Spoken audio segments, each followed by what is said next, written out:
The first sound I heard was the thud. Not loud, not sharp, just wrong. It came from above me, from the attic. And in that moment, every instinct I'd ever had, every ancient animal warning buried in my bones, screamed one simple command: don't go up there. But curiosity is a quiet, patient predator. And that night, I was its prey. Let me tell you about the house. Let me tell you how I came to be there, standing in that narrow hallway at 2 a.m, staring up at a ceiling that shouldn't have held anything at all. Let me tell you how everything, every choice, every ignored warning, every desperate decision led me to that single moment when I lifted the latch and opened something that should have stayed closed forever. Because you need to understand, this wasn't random. This wasn't bad luck. I walked into this with my eyes open, and still, I couldn't see what was waiting in the dark. I moved into the house on a gray afternoon in late October, the kind of day that feels like the world is holding its breath. The sky was the color of unwashed cotton, heavy and low, pressing down on the rooftops like a hand about to squeeze. The air was damp enough to taste, that particular autumn moisture that seeps into your clothes, your hair, your lungs. The street was narrow, lined with tired old maple trees that rattled their thinning leaves in the cold breeze, brown and orange, and the deep red of old blood. They scratched against each other, whispering secrets I couldn't understand. The neighborhood was quiet in a way that felt less peaceful and more forgotten, like everyone who lived there had stopped making noise a long time ago, like sound itself had given up on that place. Number 47 sat at the very end of the street, past the other houses, past the last streetlight, where the pavement cracked and weeds grew through the seams, and the shadows seemed to pool like standing water. 2 stories, white paint peeling like shedding skin, curling away from the wooden siding in long strips that the wind hadn't bothered to carry away. The exposed wood beneath was gray and weathered, soft-looking, like something that might crumble under pressure. Shutters hung slightly crooked on rusting hinges. One of them had a crack running through the middle, a dark line that made it look like a broken bone. The porch sagged in the middle like it was exhausted from holding its own weight. The steps leading up to it were uneven, worn smooth in the center from decades of feet that no longer walked there. There was a single window on the 2nd floor that faced the street. I remember looking up at it. The glass was dark, reflecting the gray sky. But for just a moment, just a fraction of a second, I thought I saw movement behind it. A shape, a shadow, something that pulled back from the glass when I looked. I blinked. Nothing. Just an empty window in an empty house. I told myself I had imagined it. The first of many lies I would tell myself in the weeks to come. When I first saw the house, I thought it looked lonely, standing there at the end of the street, separated from its neighbors by overgrown hedges and a chain-link fence with gaps in it like missing teeth. The kind of house that time had forgotten. The kind of house that children crossed the street to avoid. I didn't realize then what I understand now. Lonely places attract lonely things, and I was the loneliest thing of all. The landlord arrived 20 minutes after I did. I'd been standing on the sidewalk, hands in my jacket pockets, watching the house watch me. There's no other way to describe it. The windows felt like eyes. The door felt like a mouth. The whole structure seemed aware of my presence, patient, curious, waiting to see what I would do. A car pulled up behind me, old, brown, the kind of sedan that might have been any color once, before decades of sun and rain faded it to mud. Mr. Hale climbed out slowly. He was a thin man, painfully thin, with skin that hung loose on his frame like clothes that no longer fit. His fingers were yellowed, stained deep between the knuckles. Nicotine, I assumed. His voice sounded like crumpled paper, dry and crackling, as if speaking required effort he could barely spare. He didn't shake my hand, didn't introduce himself properly, just nodded once, looked at the house and said, "You're the one who called about the rental." It wasn't a question. "Yes," I said. "I saw the listing online. It's affordable." He made a sound that might have been a laugh. "Affordable," he repeated. "That's one word for it." He started walking toward the house without waiting for me to follow. I had to hurry to catch up. "The previous owner passed in his sleep," he said while unlocking the front door. The keys jangled and he fumbled with them, his thin fingers trembling slightly. No family, no trouble, just old age. He didn't meet my eyes when he said it. "How long ago?" I asked. 6 months, give or take. House has been empty since. Market slow around here. Not many people looking to move to this neighborhood." The lock clicked. The door swung inward. A breath of stale air rushed out, carrying the smell of dust and lemon cleaner and something else beneath it, something faint and organic that I couldn't identify. "After you," Mr. Hale said. He still wasn't looking at me. He was looking at the house, and I could have sworn his hand was shaking. The inside was dim. Heavy curtains covered the windows, blocking most of the gray afternoon light.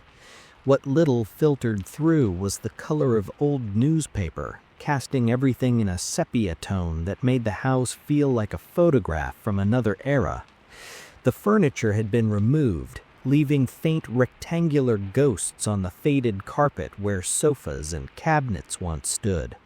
Darker patches where the sun hadn't bleached the fibers, outlines of a life that no longer existed.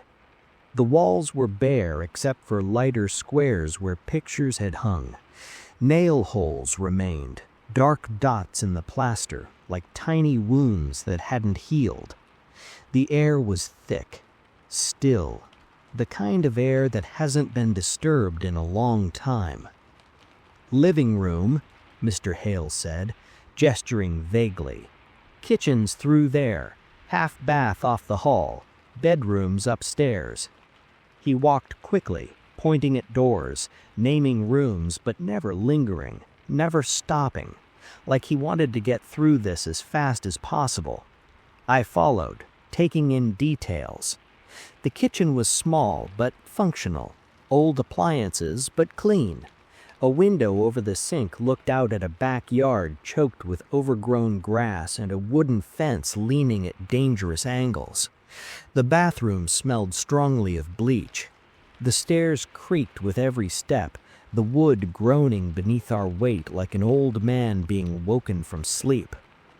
Upstairs, the hallway was narrow, 2 bedrooms on the left, 1 bathroom on the right. At the far end, a window looked out at the side of the neighbor's house, just a blank wall of weathered siding, close enough that I could have reached out and touched it. And at the center of the house hallway's ceiling, the attic hatch.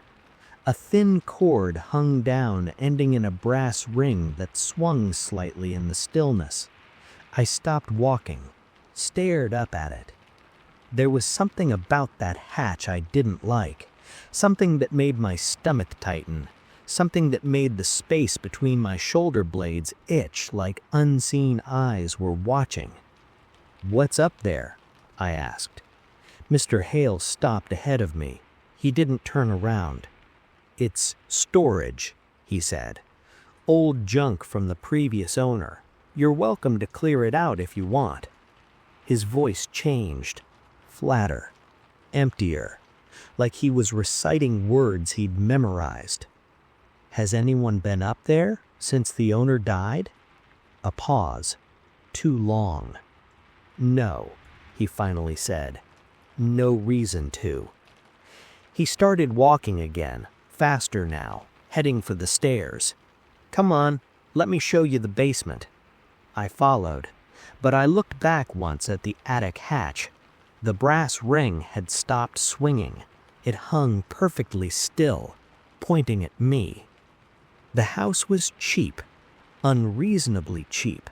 $600 a month for a 2-bedroom house in a neighborhood where even the smallest apartments went for twice that. First month, last month, and a security deposit that was almost insultingly low. I should have asked why. I should have demanded an explanation.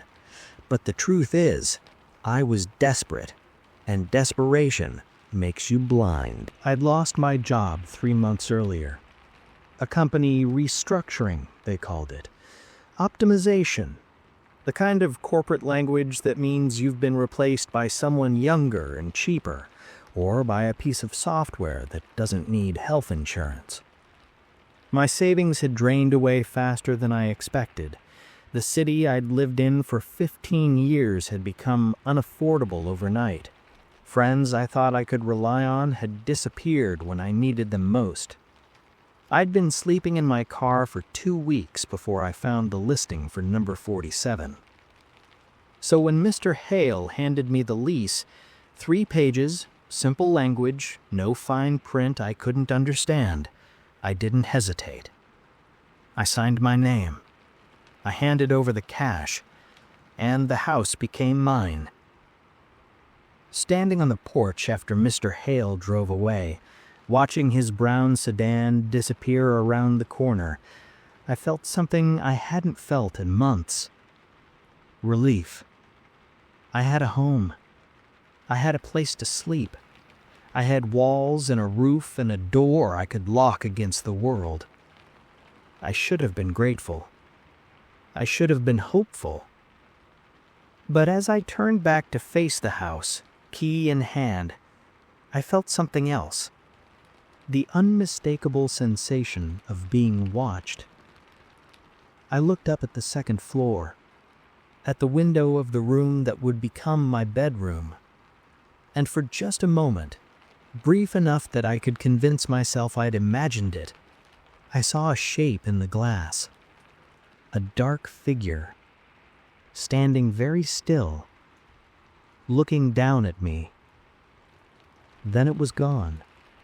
Just an empty window. Just shadows and imagination. I went inside and closed the door. The first week was uneventful. I unpacked slowly. My possessions fit into 4 cardboard boxes. Clothes, books, a laptop, some kitchen supplies. Everything I owned in the world reduced to what I could carry. I bought second-hand furniture from a thrift store on the other side of town, a mattress still wrapped in plastic, a small kitchen table with 2 chairs that didn't match, a lamp with a crooked shade, a bookshelf missing a shelf.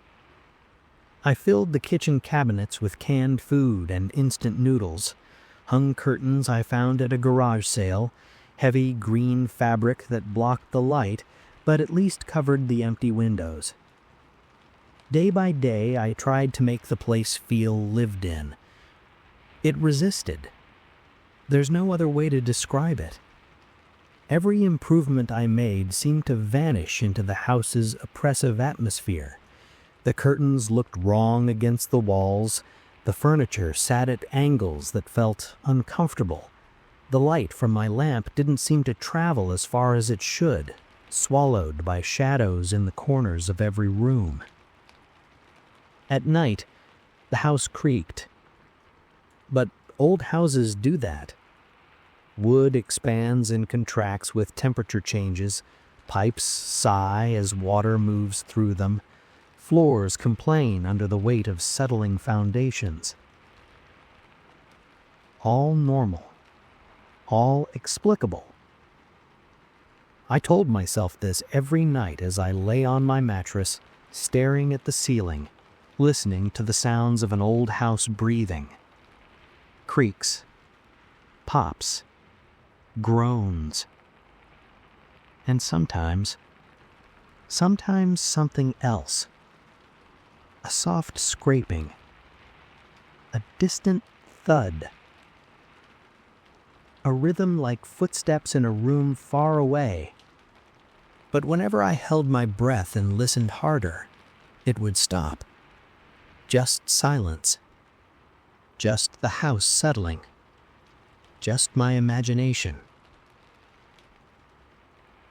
The bedroom was at the end of the hallway on the second floor. A small room, barely large enough for the mattress and a dresser I hadn't bought yet. One window overlooking the backyard. Walls painted a cream color that had yellowed with age. A closet with a door that wouldn't stay closed no matter how many times I shut it. Across the hall was the bathroom. Narrow, functional.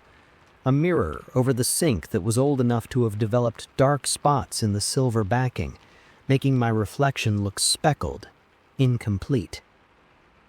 And between them, at the center of the hallway ceiling, was the attic hatch. I saw it every time I walked between rooms, every time I climbed the stairs, every time I lay in bed with my door open looking out into the dark hallway.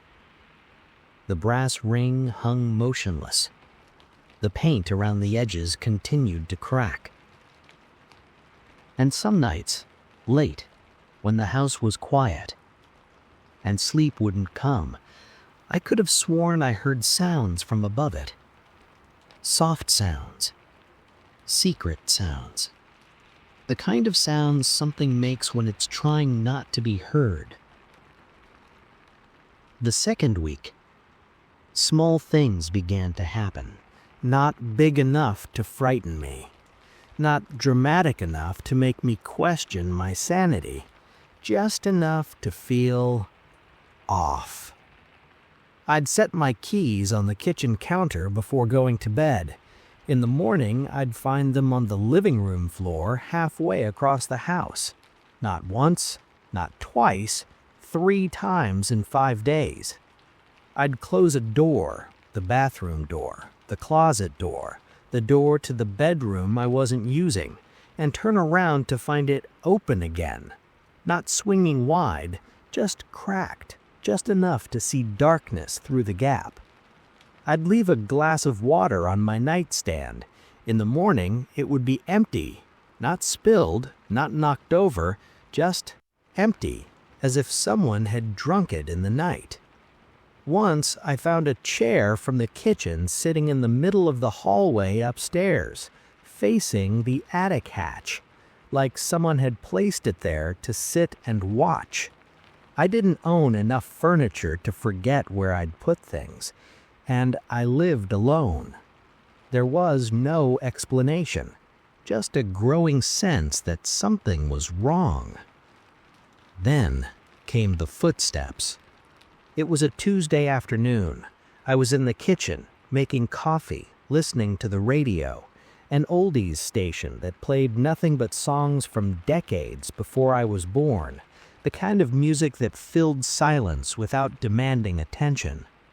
The ceiling above me creaked, then again, rhythmic, slow, footsteps. Someone walking on the second floor. I froze, coffee cup halfway to my lips. The footsteps continued, from one end of the upstairs hallway to the other. Pause, then back again.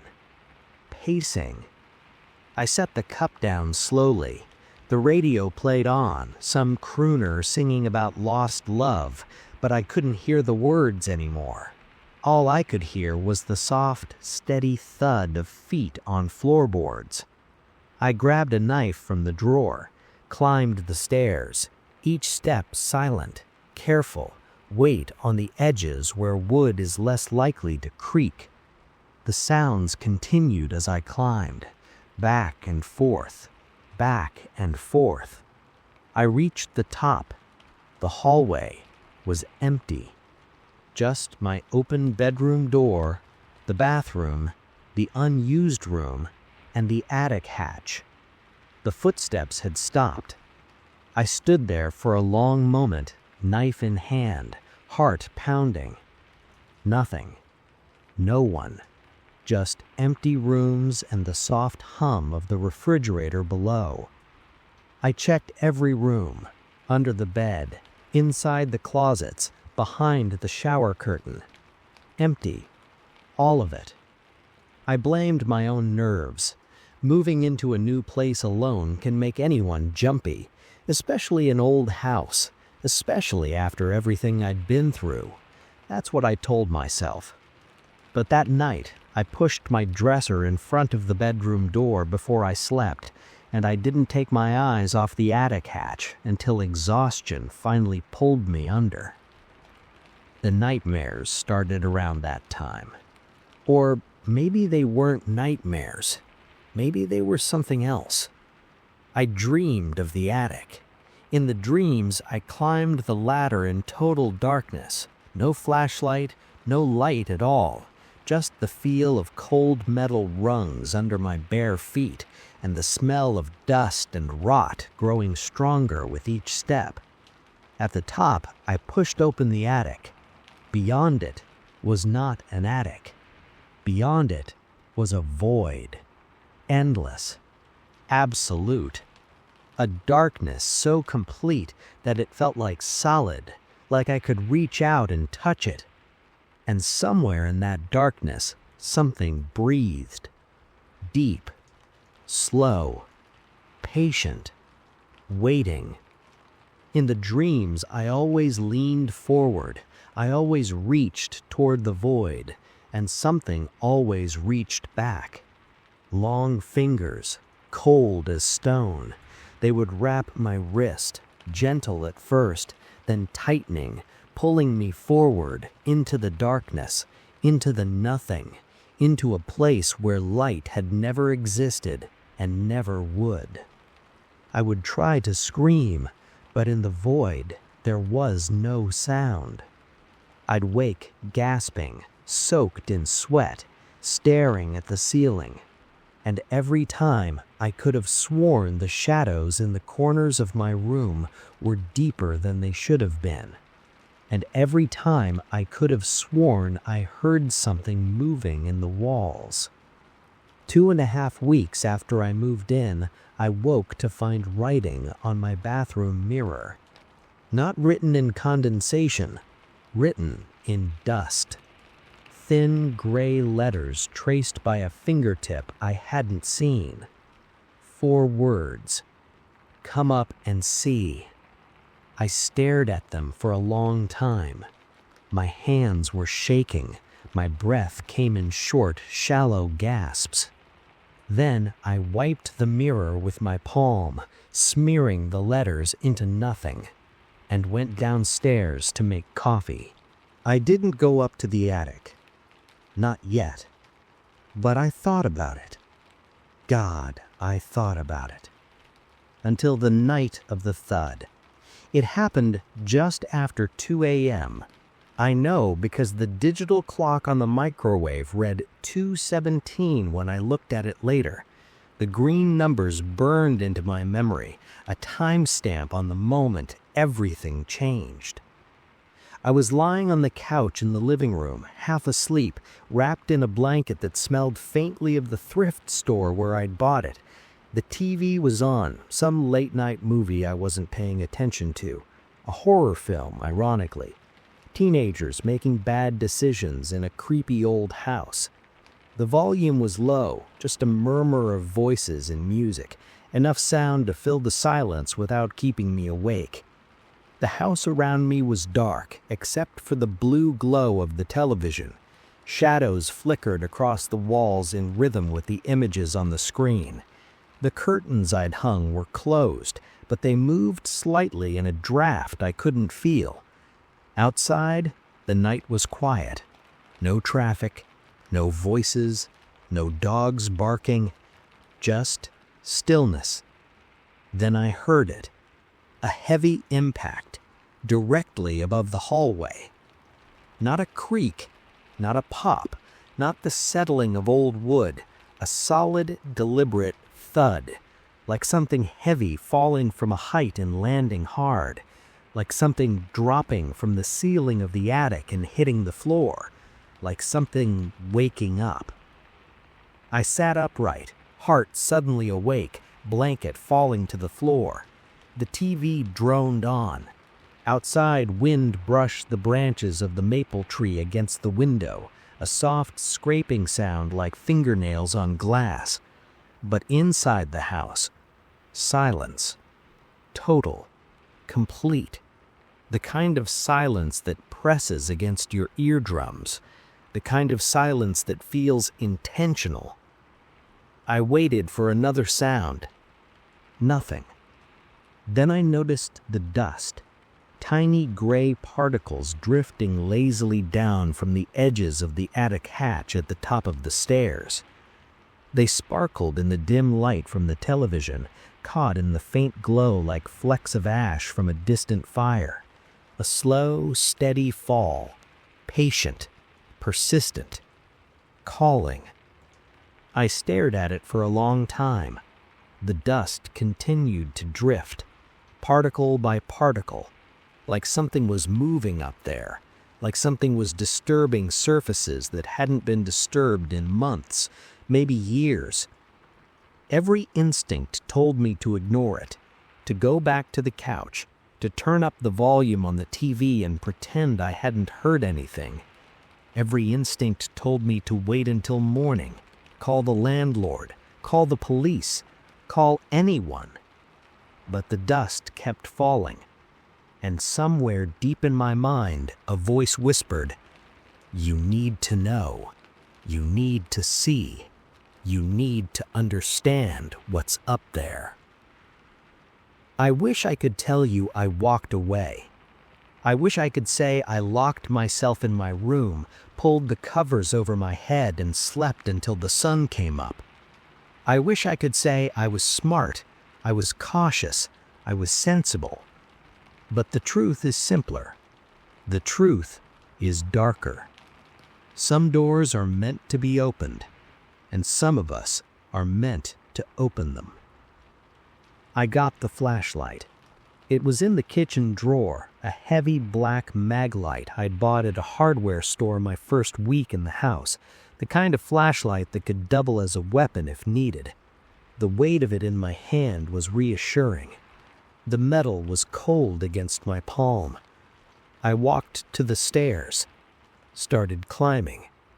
Each step felt heavier than the last, like the house itself was resisting, trying to slow me down, giving me every opportunity to turn back.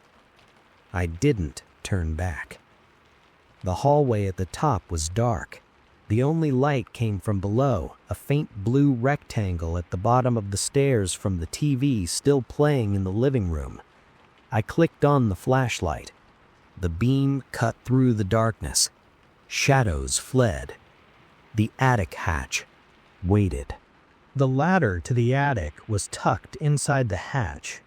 I'd never tried to open it before, never even touched it, but I knew how it worked. A thin rope hung down from the panel, ending in a brass ring that caught the light from my flashlight. I grabbed it. The metal was cold, colder than the air around it. I pulled. The panel resisted at first. Then it began to lower. The ladder unfolded slowly, stiff with disuse. The metal joints screeched against each other, loud enough to make me wince. The sound echoed through the empty house like a scream, bouncing off walls, reverberating in the silence. I held my breath, waited. No other sounds. Nothing from above. The ladder locked into place with a final metallic clunk. I looked up into the darkness of the attic. The flashlight beam disappeared into it, swallowed whole, revealing nothing, just black, pure and complete. I climbed. The rungs were cold, My bare feet curled around them for balance. The metal bit into my skin with each step. With each step, the house seemed to hold its breath, waiting, watching. At the top, I pressed my palm against the attic hatch. It resisted. Paint had sealed it shut around the frame. Years of heat and moisture had fused the edges together. I pushed harder. A crack. Another. Then it broke free with a dull, wet sound, like skin separating from flesh. A gust of air spilled down onto me. Dry, stale, sour. Air that had not been breathed in a very long time. Air that smelled of dust and wood rot, and something else. Something organic and faintly sweet, like flowers left too long in a vase. I lifted the hatch fully and shone the flashlight inside. The beam cut through darkness and revealed the attic. Old cardboard boxes, their sides caved in, labels faded to illegibility. A broken wooden chair, missing a leg, lying on its side like a dead animal. Rolled carpets stacked against the wall, their exposed edges moth-eaten and frayed. Torn insulation hanging from the rafters like shredded skin, pink fibers drifting slowly in the disturbed air. A spiderweb glittered briefly in the light, intricate, ancient, empty, before disappearing into shadow. And there were other things.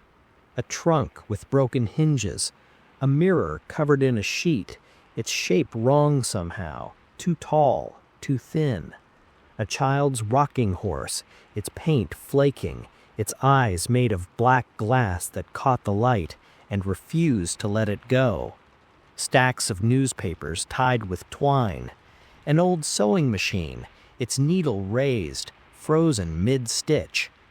The accumulated debris of lives I would never know. And in the exact center of the attic floor, a wooden chest. It didn't belong. Everything else in the attic looked old, dusty, forgotten, covered in the gray film of decades. The chest looked new. Not polished, not shining, but clean, sharp, defined. No dust on its surface, no cobwebs in its corners, no fading, no weathering, no signs of age. Dark wood, almost black. Iron bands wrapped around it, thick, heavy iron, ancient-looking despite the chest's apparent newness.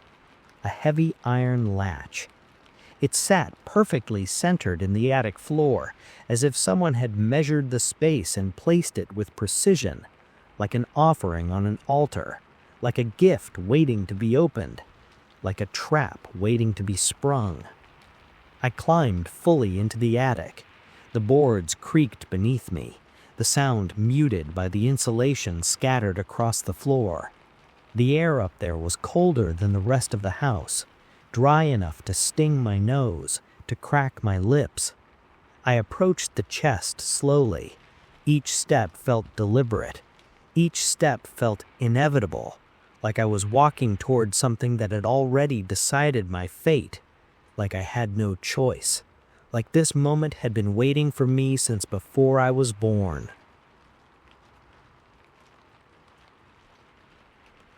When I got close enough, I saw the carving on the lid. 4 words, deeply cut into the wood, jagged, angry, like they'd been carved not with a tool, but with something sharp and desperate, a nail gun, a broken piece of bone. Do not disturb what sleeps. The letters were dark, almost black, too dark for simple carving.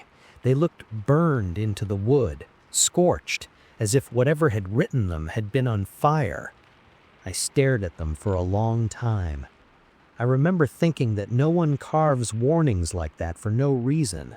No one writes something that dramatic unless they mean it, unless they've seen what happens when the warning is ignored.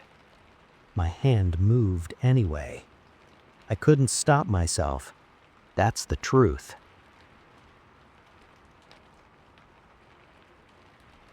I wanted to stop. I wanted to pull my hand back, climb down the ladder, leave the house, never return. But my hand moved, slowly, deliberately, toward the iron latch. It was like watching someone else's body, like being a passenger in my own skin, like something had taken control, something that wanted that chest opened more than I wanted to survive. The latch was colder than the air around it. Not just cold, something else. When I touched it, a strange chill ran up my arm, through my wrist, my elbow, my shoulder, into my chest, around my heart. Not painful, not freezing, just unnatural, like touching something that existed in a place where heat had never been. I hesitated. My breathing sounded too loud in the stillness. The flashlight trembled in my other hand, making shadows dance across the rafters like living things. Then I lifted the latch. It opened with a sharp metallic click. The sound echoed through the attic, bouncing off the beams, growing louder, stretching longer than it should have, like the click was trying to fill the silence that had suddenly become absolute. I lifted the lid. Inside the chest was not empty, it was absence, a void, darkness deeper than the surrounding shadows, darkness deeper than night, darkness that swallowed the beam of my flashlight whole. I pointed the maglite directly into the chest. The beam cut through the air above the opening, but the moment it touched the darkness inside, it disappeared, not reflected, not absorbed, disappeared, like the light had never existed. I leaned closer, trying to see inside, trying to understand. That's when I felt breath against my ear, cold, dry, not human, and a whisper, "You've woken me." I stumbled backward. My foot caught on a loose board. I crashed into a stack of boxes, sending them tumbling, contents spilling across the floor, old books, yellowed photographs, something that might have been a wedding dress, now moth-eaten and gray. The flashlight flew from my hand. It hit the floor, bounced, rolled. The beam swung wildly across the attic, rafters, insulation, the covered mirror, the rocking horse with its dead black eyes. Light and shadow, shadow and light. The whisper came again, this time from inside the chest. "You've woken me." It wasn't speaking aloud. It was speaking inside my head, directly into my thoughts, bypassing my ears entirely. The air grew colder. Frost spread across the wooden beams like creeping veins of white. Crystals formed on the iron bands of the chest. My breath fogged in front of me, thick and white. And from the chest, the darkness moved. It didn't climb out. It unfolded. That's the only word for it. Piece by piece, angle by angle, the darkness inside the chest expanded outward.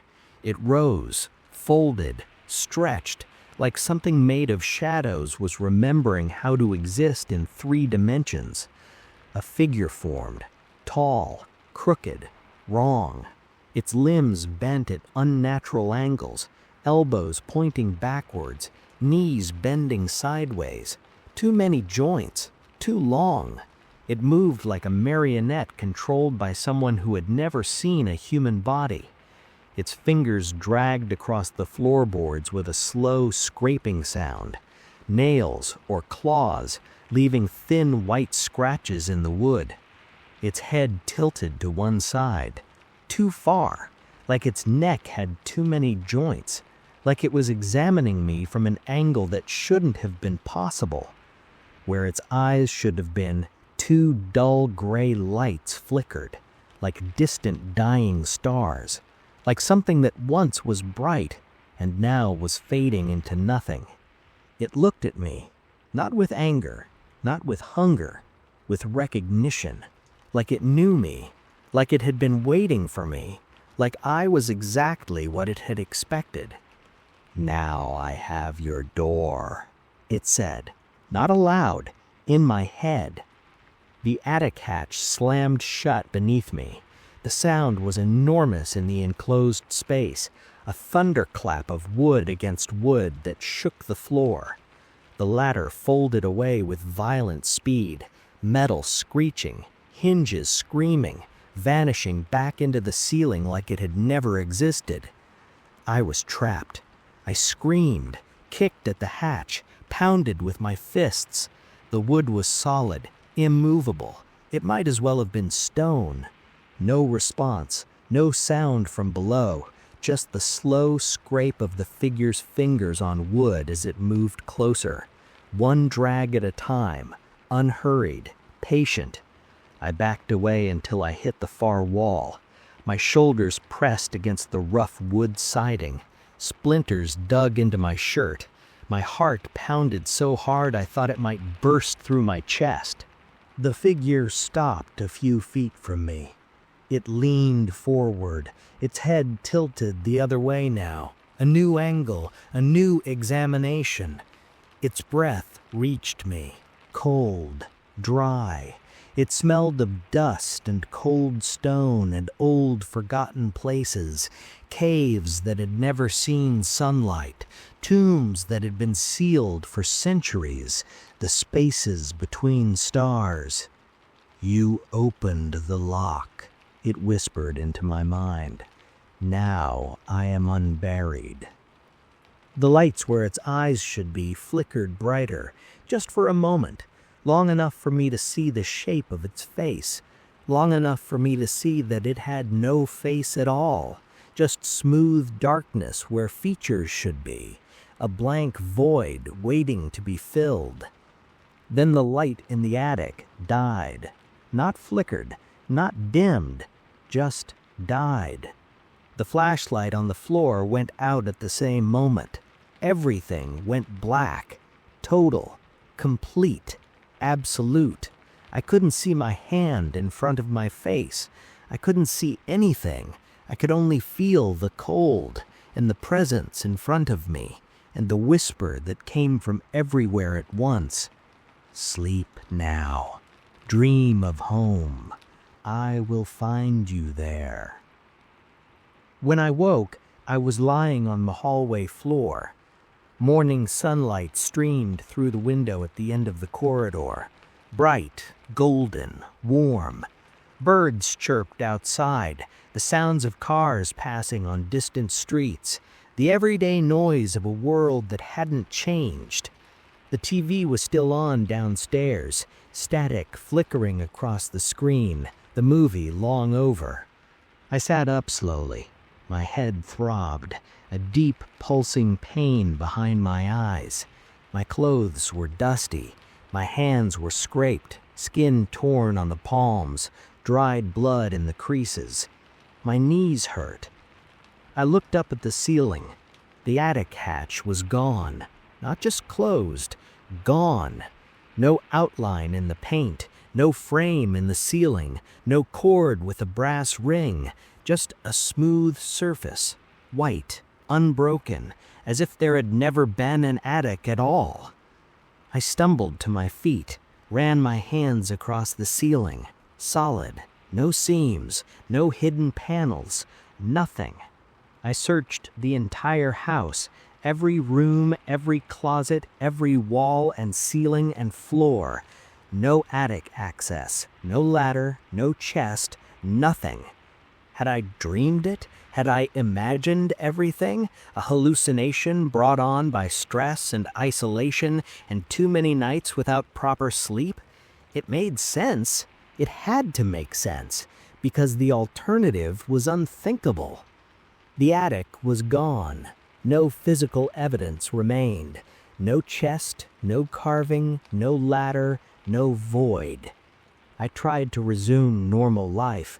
I applied for jobs, went to the grocery store, cooked meals I barely tasted, watched television I couldn't focus on.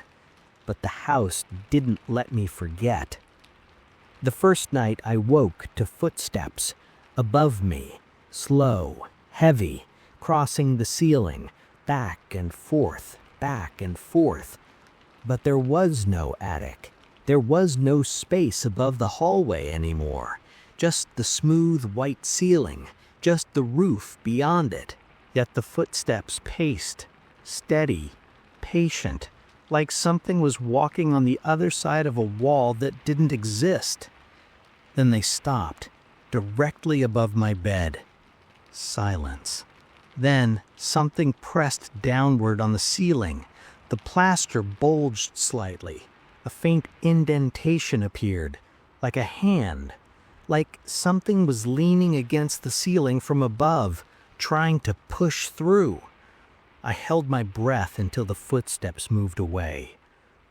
Another night, I found the kitchen chairs stacked neatly on the dining table, all 4 of them, balanced perfectly. I hadn't done it. I'd gone to bed with the chairs where they belonged. In the morning, they were stacked, like an art installation, like a message I couldn't read. Another morning, muddy footprints led from the front door to my bedroom closet. Not my footprints. Too large, too long, and wrong somehow.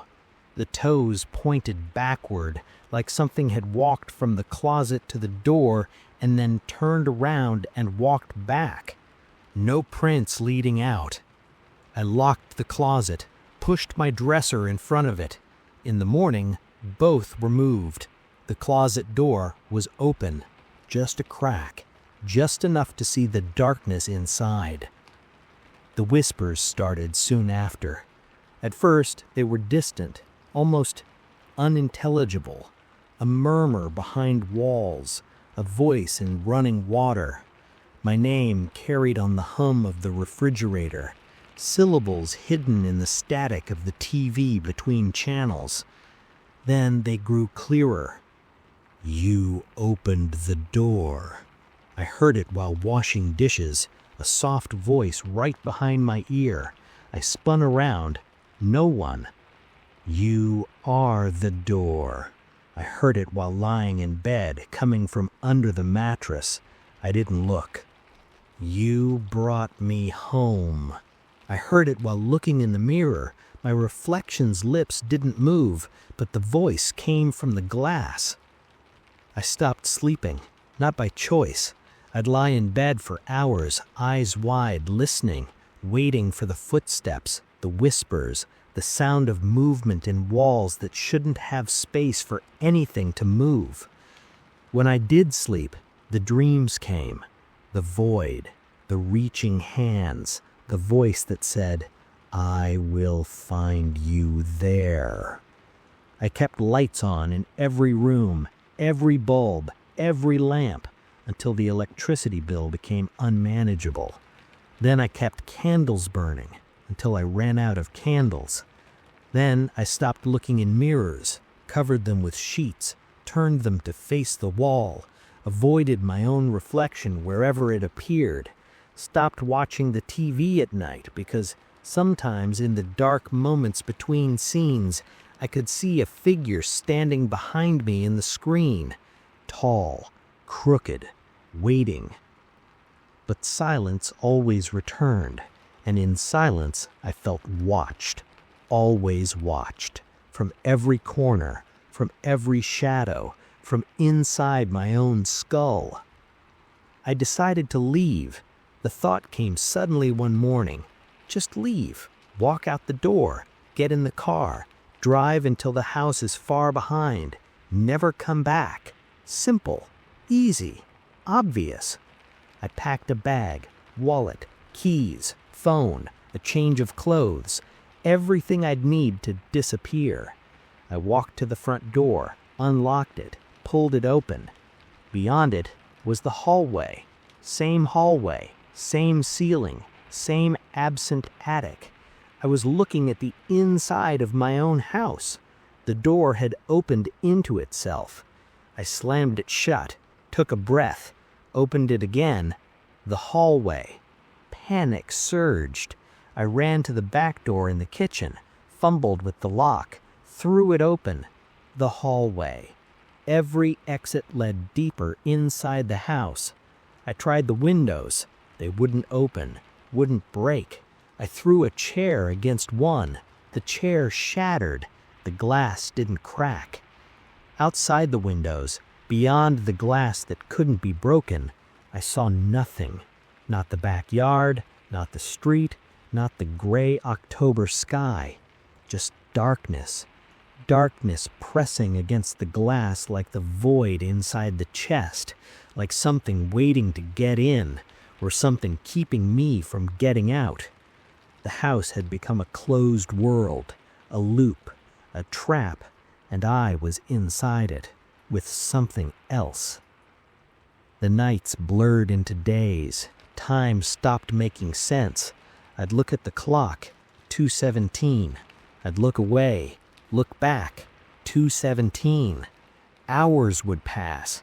The clock wouldn't change, or it would jump, forward, backward, days I didn't remember. I stopped eating, not by choice. The food in the kitchen had changed. The cans were rusted. The bread was green with mold. The refrigerator smelled of rot. Everything decayed. Everything except the house itself, which remained exactly as it had always been. Peeling paint, creaking floors, shadows in every corner, and above me, always, the sound of something pacing, back and forth, in an attic that didn't exist. The whispers grew intimate, familiar, like someone speaking from inside my skull, not voices from outside, thoughts that weren't mine. You woke me. I'd think the words before I could stop myself. You made me real. The words would appear in my mind fully formed. We will not be alone again. Not a threat, a promise. I started talking to it. At first, I asked questions. What are you? No answer. What do you want? No answer. How do I leave? Laughter. Soft. Cold. No words. Then I started pleading. Please let me go. The footsteps above me would pause, then continue. I'm sorry I opened the chest. The whispers would grow louder, then fade. I didn't know. A voice in my mind, the voice that might have been mine, or might have been something else. You knew. One night, all the lights went out at once. Not flickered, not dimmed, just gone. Every bulb, every lamp, every glow. Total darkness. I was sitting on the couch, had been sitting there for hours, maybe days. The darkness was absolute. I couldn't see the walls, couldn't see my own hands, couldn't see anything. Then came the sound of tearing, wood splitting, plaster cracking, above me, in the hallway. I stumbled toward the sound, hands in front of me, feeling my way. The hallway was cold, colder than the rest of the house. Frost crunched under my bare feet. I looked up, and even in the darkness I could see it. The attic hatch. It was reappearing, forcing itself through the ceiling like a wound reopening, like something that had been buried breaking through its grave. Dust rained down. The ladder unfolded slowly, rung by rung, and from the opening, from the darkness above, the shadow leaned out. The figure, the thing without a face. Its gray eyes glowed softly in the blackness. 2 dying stars, watching me. Come home, it whispered.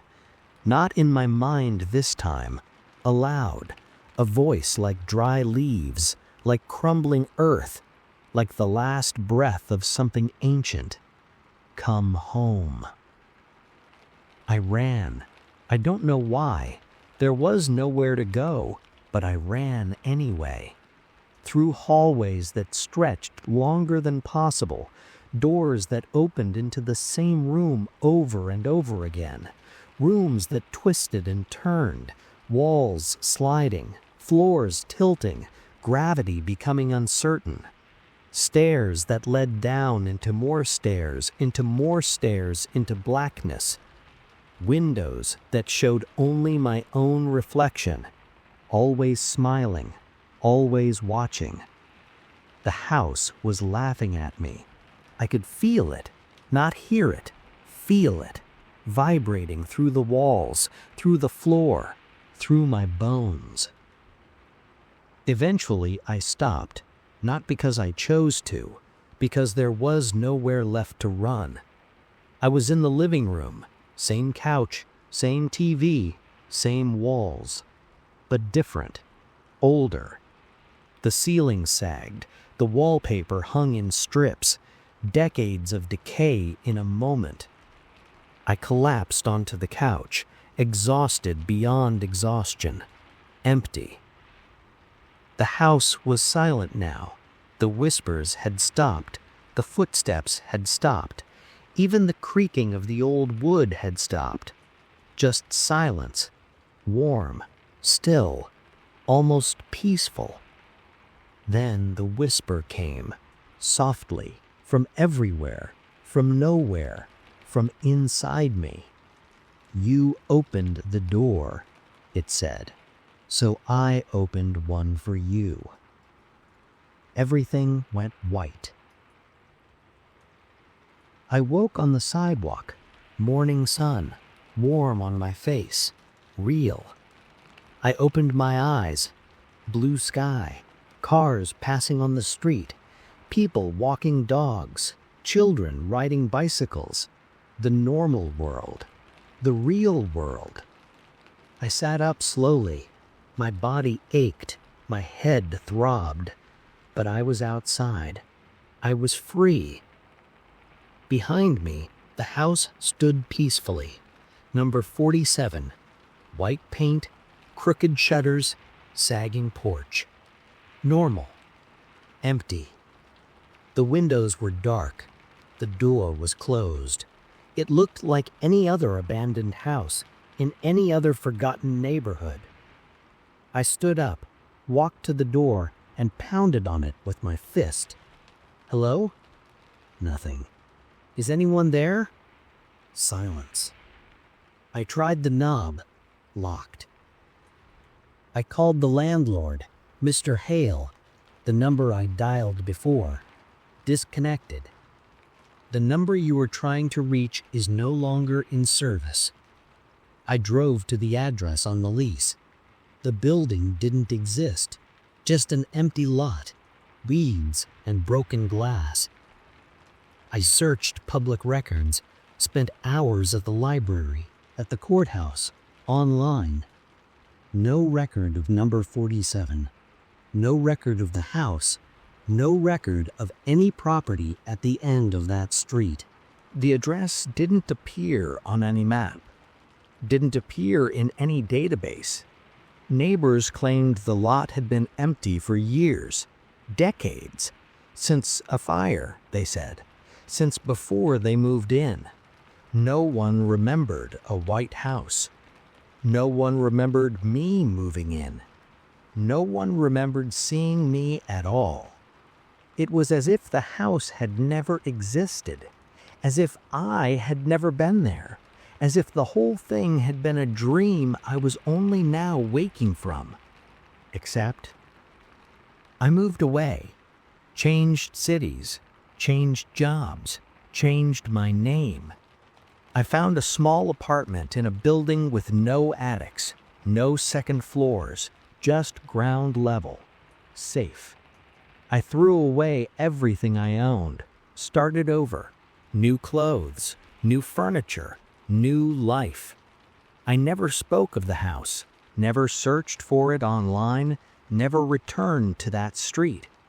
I never looked in mirrors if I could help it, never sat in silence for too long, never slept with the lights off. For months, I was fine, healing, moving on, convincing myself it was over. But sometimes, late at night, when everything is quiet, when the lights are off and the world feels thin, when the space between sleeping and waking becomes uncertain, I hear it. A single thud from above me. Not loud, not sharp, just wrong. I'll lie there, not breathing, not moving, listening, and the whisper will come, soft, close, familiar. You opened the door. And in the morning, when I finally work up the courage to look, the mirror shows my reflection, smiling, even when I don't. The thing I understand now, the thing I didn't understand then, is that the chest wasn't a prison. It was a door, and doors work both ways. When I opened it, I let something out, but I also let something in, something that had been waiting, something that needed a way through, something that needed a face to wear, a body to use, a door to walk through. I am that door now. I can feel it inside me. Sometimes late at night when I'm almost asleep, I can feel it moving, stretching, testing the limits of this form it shares. Sometimes it speaks through me, words I don't remember saying, things I don't remember doing, hours I can't account for. I'll wake up in places I don't recognize, with dirt under my fingernails and scratches on my palms and the taste of something rotten on my tongue. I don't know where I've been. I don't want to know. And the attic is still there. Not in the house. The house is gone. Maybe it was never there. Maybe it was just a place the attic used, a shell, a lure. The attic is somewhere else now, somewhere inside me. I can feel it, a space behind my thoughts, a room I can't enter, a door I can't close. Sometimes when I close my eyes, I see it, the chest, still open, still dark, still calling. And sometimes when I close my eyes, I see myself standing in front of it, reaching inside, pulling something out, or letting something in. I don't know which. Maybe they're the same thing. Because there is still something in the attic. There always was. There always will be. It never left. It never can. It just finds new doors, new houses, new people to open it. I was one of them. I won't be the last. And now, it knows where you live. It knows you've been listening. It knows you've been reading. It knows you've been following this story, word by word, moment by moment, all the way to the end. And that's a kind of door, too. Attention, curiosity, the willingness to look when you should look away, the willingness to listen when you should cover your ears, the willingness to read when you should close the book. Tonight, when you lie down to sleep, when you close your eyes and the darkness comes, listen. Listen for the thud. Listen for the footsteps. Listen for the whisper. You opened the door. Just by reading this, just by knowing, just by believing even for a moment that something might be there. And if you hear it, if you hear the thud above you, if you feel the cold breath on your ear, if you see something in the mirror that shouldn't be there, don't open the hatch. Don't climb the ladder. Don't lift the lid. Don't. But you will. You know you will. We always do. Because curiosity is a quiet, patient predator, and we are always its prey. Sleep well. The end. Or is it? Listen. Do you hear it? That thud? From somewhere above you? From somewhere that shouldn't exist? Listen. It's coming. It knows you now. It knows your door. And it never sleeps. Not anymore.